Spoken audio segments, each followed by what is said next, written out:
Doom 3, Half-Life 2, Metro 2033, Cyberpunk 2077, and Alan Wake 2.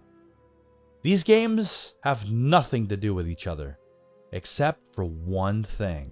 Each game was at least partly made to showcase, to achieve, to push the boundaries of the technology within the time and place in which they were created.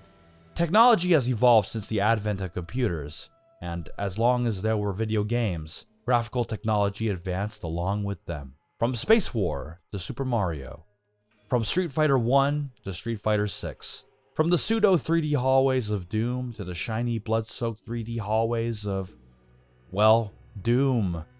From Witcher 1 to Witcher 4. Technology is an integral part of modern society, and it just keeps going. What the future holds is anyone's guess, especially with the rise of neural network-driven AI. Yet until a time when said AI rises up and annihilates the job market, game designers and artists continue to add just that one extra tree in the virtual forest, or an extra blade of grass, or add 2 entire polygons to that dude's face. I neglect to mention the subject of this video for now because you gotta understand, to those who weren't there or were too young to remember or just plain didn't give a shit, that the late 90s to mid 2000s was a time where technological leaps and bounds in the gaming sphere were being met just about every year, if not within the span of a few months. Going from looking like Metal Gear Solid 1 to Metal Gear Solid 3 within the span of only 6 years. For modern reference, here's Call of Duty Advanced Warfare against Black Ops 6 a full decade apart. Nowhere was this quite evident than in the PC gaming space, where one year you have a 7800 GTX, one of the highest end GPUs of 2005. Then the next, you have the 8800 GTX, a card that was not only faster, it was faster than 2 7800 GTXs combined. For another modern reference, an RTX 5070 will be faster than a 4090 when you use AI features like DLSS and frame generation. Impossible without artificial intelligence. Impossible without the 4 teraops of AI tensor cores. Impossible without the G7 memories. It's within these technological leaps of the era that a Germany-based game studio dared to throw everything in the kitchen sink. That studio being Crytek, and coming off the heels of the original Far Cry, another one of 2004's cutting-edge titles, they set out to work on not only pushing their technology again, but through doing so, would create a game that was not only hyped running up to release, it took on a life of its own beyond it. That game was Crysis.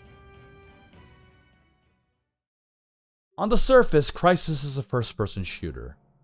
Okay, it is a first-person shooter, but one that was somewhat unique then and to an extent even now. Levels are open-ended without being an open-world game, linear but have roads off the beaten path to explore. There's plenty of verticality on the island setting, and in the case of the latter levels where you explore a literal alien home base, a lot of 3D hovering. It subverts the expectations of most other FPS games of the time, and even in the modern day. A game that the sequels never quite captured in terms of overall open-ended design. It stands alone even when it doesn't. It's not Deus Ex, but it's not Call of Duty either. Best way I could describe Crysis' gameplay would be if you took a tactical war shooter like, say, Operation Flashpoint or Arma, and you slapped an advanced nanotechnology supersuit onto your soldier guy, able to jump high, pick up enemies or heavy objects and chuck them, and survive bullet fire. Yet running and gunning isn't as viable like in Halo or Doom due to a very limited health pool and a speed mode that lasts about as long as a fruit fly's entire lifespan. You'd think having a supersuit protagonist that takes about as many bullets as paper would be paradoxical, and yet through it all, it feels quite engaging when the game suggests you to vary your strategy when forces are stacked against you. The Korean enemies even speak actual Korean on its hardest difficulty, and as an exclusive to this game, you have the ability to lean, a feature never seen from the sequels where a more standard run-and-gun playstyle is a lot easier to manage. The best Crysis player uses the environment to their advantage, especially with the destructible environments through most of the game, and the nanosuit is less of a tool for destruction and more of an extension of a flesh and blood human soldier. Go loud or go quiet? To sneak or to fight? To throw that turtle into the ocean or not to throw that turtle into the ocean? That's the question. I wish I could say it was a polished gem, a peerless exemplar of open-ended gameplay systems in a linear but simulated real-time world. A beacon for what video games should strive to be in my mind. But I already mentioned Deus Ex, and unfortunately, Crysis is kind of a mess.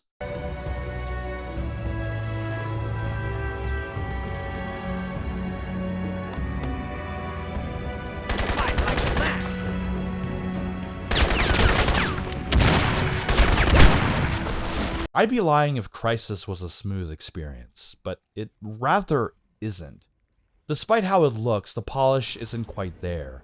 The inconsistent collision, occasionally wonky vehicle physics, lighting glitches, extremely low resolution textures on certain surfaces, AI that ranges from surprisingly competent to dumb as nails, and you kinda have the tendency to just explode randomly. Despite being a highly trained, supersuited spec ops man, Nomad jogs at the speed of bad internet, requiring speed mode's usage to shorten much of the quiet time, which runs out fast and you're more susceptible to damage. Speed mode being tied to your regular sprint in the sequels is actually a change I like the most in those games. The story is bad, though at least it has a B-movie quality to it, unlike the sequels which take themselves far too seriously. And at least the voice acting is mostly good outside of the terrible Korean accents of your enemies. Crysis is clearly Eurojank with a budget from a major publisher. The archetypical first game of a franchise that doesn't quite have everything tightened up yet. As a result, I can only stomach playing only one level per session. The game doesn't always feel right to play in my opinion. There's always something that can ruin your momentum, like an unexpected death or your car bugging out. Crysis can sometimes feel like a chore to play. But let's face it, gameplay, though existing in Crysis, is not the big reason why people were so hyped back then. It was 2006, and E3 that year was being covered on G4, and lo and behold, there was Crysis in its alpha stage. Even through the standard definition output, even through the bitrate that was about as noticeable as a meteor, even though I was an Xbox 360 owner who hadn't even gotten into the PC gaming sphere, even my 10-year-old self could look and go, damn, what a good looking game. Just in time too, because 2006 saw a few notable developments occurring in my life, such as my dad finally replacing crappy dial-up internet with high-speed internet, or what was considered high-speed at the time, and in turn, my first ever experiences with YouTube. In between watching Naruto fan subs, AMVs, and a bunch of other stuff lost to time, internet gaming content was also rising up to the surface, and along with it, my first ever gaming PC I could actually call my own. I was ready to begin my PC gaming journey of learning to use the mouse to aim and shoot, reading my 6th grade teacher's issues of Maximum PC, and through it all, learn more about Crysis and its cutting-edge graphics. DirectX 10, per-object motion blur, parallax occlusion mapping, real-time soft shadows, real-time ambient lighting, unparalleled draw distances, 3D water simulations, destructible environments, destructible trees, skin shaders, and a first for any game actually, screen space ambient occlusion. Games didn't quite look like this then, neither did characters emote like this outside of Half-Life 2. If these sound impressive to you, they're not anymore. They're standard now. Even an indie developer with a small budget the size of my dick can load up Unreal Engine development tools for free and have everything Crysis had to offer back then and more. But that's the thing. Back then, these weren't the norm. Everything was, more or less, new. The act of running the game at a decent clip was in of itself a challenge. A challenge that no doubt sold the game to anyone with a gaming-oriented PC of the time. It practically marketed itself as the game to benchmark your new build leading up to release. Maximum Game was its slogan going into the intro screens when booting it up. It dared you to try and run it. It's telling that of all the games in the Crysis series, the first is the one to sell the most. Crysis 2 needed to release on consoles to match the numbers of its then PC-only predecessor. It made the game revered, it made it mythical, and hadn't even come out yet. And when it did, the 8800 GTXs of the world took on a massive workload. Sure, it's true that CryEngine 2 wasn't well optimized for multi-core processors, but I don't think that's the sole reason why it was so hard to run, contrary to what Digital Foundry may say. Even on the fastest, highest-end CPUs of the time, with the highest possible clock speeds without resorting to liquid nitrogen to cool it, Crysis could hammer an 8800 Ultra. Not even the refreshed 9000 series fared too much better. You needed to equip 2 cards in SLI or Crossfire to achieve a good frame rate on the highest settings at 1080p, and to those who aren't aware, 1080p was to 2007 what 4K is now. So imagine my horror on a measly 8600 GTS, trying to run Crysis on medium on a 1280 by 1024 monitor, with lowering the resolution not doing much to help, even with the latest drivers. It didn't take long for "Can it run Crysis" to become a meme. In today's world, poor or suboptimal performance for any PC game would be considered the death of said game, that it would spoil its reputation as the game that's unoptimized or broken and in need of patches. Batman Arkham Knight, Jedi Survivor, Last of Us Part 1 at launch, Cyberpunk at launch, Silent Hill 2 Remake, the list goes on. Games with clear-cut performance problems on even high-end PC gaming hardware, in genuine need for optimization patches, because let's face it, a game like Silent Hill 2 Remake looks good, great even by today's standards. But should it really be stuttering this badly on an RTX 4090? Thing is, in Crysis' case, CPU utilization issues aside, what PC hardware of the time could do really was the best they could do, because so much of what made Crysis the game it's remembered for being today stemmed from the fact that much of its technology wasn't made for current hardware in mind. It was made for the hardware of the future. Can it run Crysis wasn't just a meme, but an honest-to-God question. Can your PC run a game of the future? Now, anyone who was too young or was born after Crysis' heyday as the game to test your PCs might say, so what? Games that use real-time path tracing are like that too, and I can run those games. What I'm saying isn't merely about technology or how cutting-edge a game is, but rather how a game is remembered or viewed through history. The sequels, Crysis 2 and 3, were great-looking games in their own right too, but they were also clearly made to run on 7th gen consoles, as badly as they do. And when the first game did come to consoles, it not only had to switch to the more console-friendly CryEngine 3, it also took obvious graphical downgrades and lighting changes to do so. Real-time path tracing, while forward-thinking, doesn't seem to have quite the same impact in perception as it otherwise should, which is a shame. It not only looks more true to life, it saves lighting artists untold hours creating the look of a game. And yet most people, if given the option, would rather have the effect turned off to increase performance, and isn't widely adopted for most games as something mandatory yet. It's not just because games need to target consoles for maximum sales growth. It's not just because games, as they are today, look really good in terms of achieving CG-like photorealism.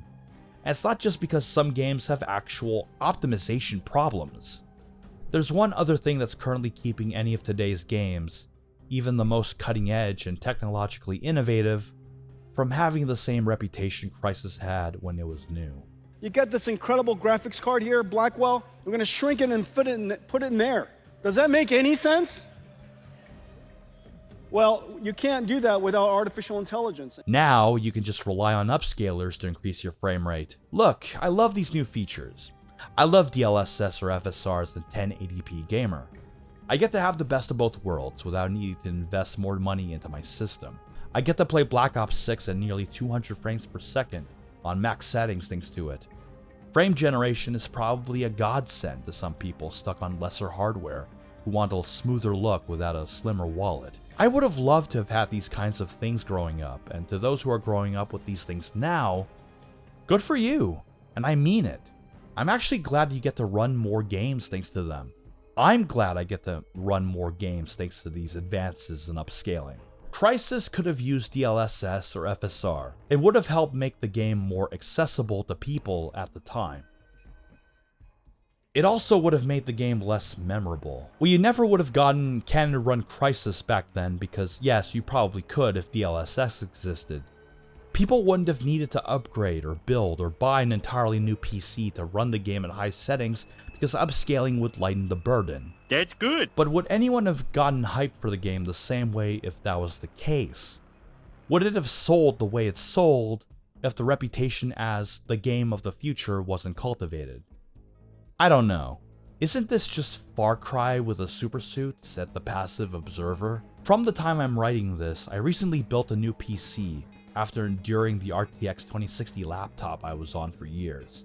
It runs great, and unlike the previously mentioned laptop, can game while having a VTuber model engaged while streaming simultaneously without missing a beat. Can it run Crysis in 2025? Yes, absolutely. Especially with a Ryzen 7600X with an RTX 4070 Super. Achieving upwards of over 200 frames per second on max settings is a cakewalk nowadays. I wouldn't be surprised if Crysis can run on modern integrated graphics. And while Crysis Remastered exists, I never played the PC version. It's simply the original game with an updated engine, lighting, textures, added ray tracing option, and upscaling support. Funny thing is, it's based on the 7th gen console version as a base, not the original PC version, which does explain certain things like the fact that the Ascension level wasn't even present at launch. It had to be added in through an update. I have no interest in getting it, because why should I? Years back, Crytek announced they were working on, or at least planning out, a 4th Crysis game, which would have me excited if the industry didn't change so much like it did. We may never have a can it run Crysis moment again because through the advancements of technology, a game that pushed boundaries like the first probably won't occur with this one. I'm sure Crysis 4 will look great, as is the norm for the series, but will it be a game of the future? Will it sell itself on a dare? Will it challenge anyone interested in its existence to pony up for the latest and greatest hardware, all for the sake of testing the limits of said hardware? Will it even be optimized properly to avoid all doubts that the limiting factor is not the code, but the tools running it? That was the mystical quality of the original Crysis, to be the furious beast that couldn't be tamed. Except, it eventually was with time. It really was a game that threw everything at you technologically, and that it took not months, not a year, but years to topple and tame said beast is remarkable. Everything that game had, future games use. It was a revolutionary piece of software, not because it was revolutionary in gameplay, story, or design, but revolutionary in informing technology going forward. We may never have such a game ever again, if only because the ability to run it is a mere click in the options menu away.